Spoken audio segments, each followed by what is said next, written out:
Assalamualaikum warahmatullahi wabarakatuh.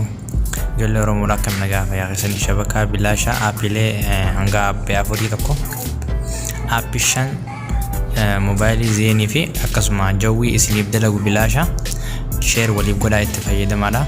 Namoonni shabakaan bilaasha isin rakkise aappileen hanga kun baay'ee saffisa guddaa saffisa olaanaa 5G dhaan isiniif dalaga. Akkasumatti ammallee za'aa itti naguutaa hin jiru.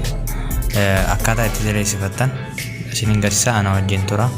Sheer walii godhaa bakka hundattuu namoonni shabakaa bilaasha hin qabne akka irraa fayyadamu. Seerfara zeenii irrattis kun kan raayitii irra godha kanarratti bareechee hojjeta. Warri jawwiitis jawwii irratti raayitii godheetiin jira. Akka itti aanu kanatti na wajjin turaadhaati. Saayibban keessaniifis sheer godhaan isiniin jaa galatooma.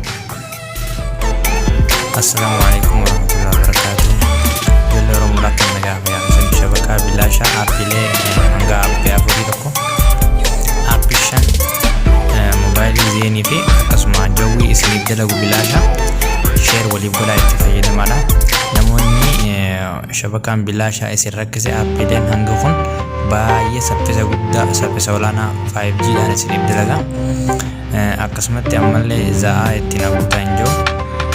Akkaataa itti daleessifattan isiniin garsiisa ana wajjin tura. Sheer walii godhaa bakka hundattuu namoonni shabakaa bilaasha hin qabne akka irraa fayyadamu. Seerfara zeenii irrattis kun kan raayitii irra godha kanarratti bareechee hojjeta. Warri jawwiitis jawwii irratti raayitii godheetiin jira.